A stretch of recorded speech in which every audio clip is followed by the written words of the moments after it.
Hey, what's up, guys? It's Enchanted. Hope everybody's doing okay. So, Aespa is in hot water again on Twitter, and they are getting dragged left and right. It's not even for something that Aespa did specifically, but more so their fans. Mize, which are Aespa's fans, they talk a lot of crap, okay? So, it's no secret that Aespa has been killing it in K pop right now. They have been breaking records left and right. They've been doing their thing.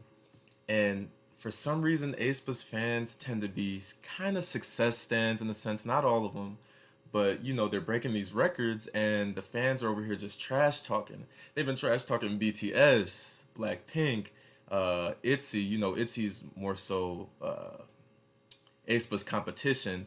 So I expect there to be a lot of trash talk back and forth between their fandoms, but Blackpink and BTS, more so Blackpink recently, because uh, aespa impressively has gotten 1.6 pre-orders for their newest mini album Girls, which is the biggest pre-order for a girl group in I guess Hanteo history. They beat Blackpink's record, which I think was 1 million or 1.3 million, which is impressive. I mean, a 2 years old girl group, that's impressive. However, when the fans kind of start dragging Blackpink and making it seem like they're bigger than Blackpink, that's where you kind of the line gets crossed a little bit, because when Blackpink has their comeback in August, I wouldn't doubt that they would even get 2.5 to even possibly 3 million pre-orders, depending on how many versions and how hard they push this album. So Mize are kind of talking a lot, and they were even coming for BTS. I think they were coming for J-Hope some of the BTS members, I guess.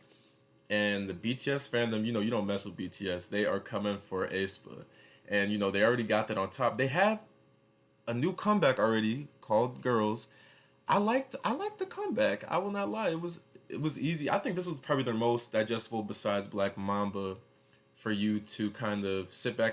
The first listen, I was like, okay, I could see this, and I've listened to it more and more, and I think this is one of my favorite title tracks from aespa. I love the dance break, Karina. This is one of the. I don't really stand aespa, but I like every single member, especially Ning Ning. Like, she's hilarious. But they had a good comeback. So hopefully this stuff doesn't overshadow their comeback. They've been performing on Good Morning America. They're pushing themselves pretty hard in the West. So ITZY does have some competition for their upcoming album, because both of these groups are getting pushed pretty hard in the West. But what are your guys' thoughts on this? I mean, aespa's fans aren't the only ones that do this. Every fan kind of hypes up their group when they succeed or break a record or whatever. But you have to be careful, because sometimes that stuff comes back and bites your group in the butt, because people see their fans and stuff kind of disrespecting their groups, and they're gonna come back harder on you. So especially Blackpink and BTS's fans, they have a lot of fans, and and oh, you know what? I also want to talk about some of the stuff that they've been saying on Twitter. Like I said before, aespa had 1.6 pre-orders, huge, huge, and they've been getting kind of trash talk because they debuted with just over a million Spotify streams. So people are like, this isn't adding up. Why are they getting 1.6 million pre-orders but barely cracking a million in terms of Spotify streams? And I think the answer is simple. I don't think it's fraudulent or anything, but aespa has a lot of Chinese fans, okay? And Spotify isn't big in China. I don't even think Spotify is available in China. It's definitely not the biggest in Korea or Japan. And Korea and China are aespa's biggest markets. So obviously, I mean, you can't really, I bet almost half of their orders come from China. They're huge in China. So it's not like, if those Chinese fans that, are huge fans of them can't stream, then obviously their streaming numbers are going to lack compared to groups like ITZY and IVE, which have more of uh, a Western fan base, I guess you could say. People that use Spotify a little bit more. So that's not too like weird to me. It makes sense that their Spotify numbers aren't huge.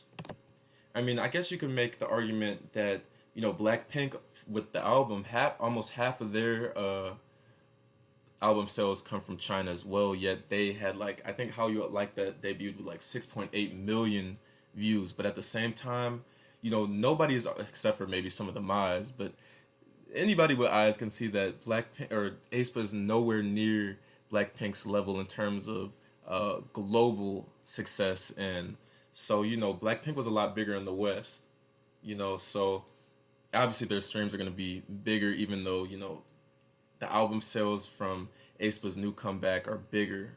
You know what I mean?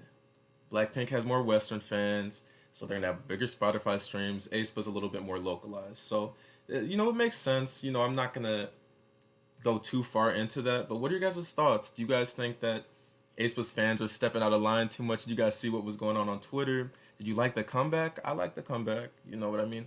Let me know your guys' thoughts. Like and subscribe. You guys have a wonderful day.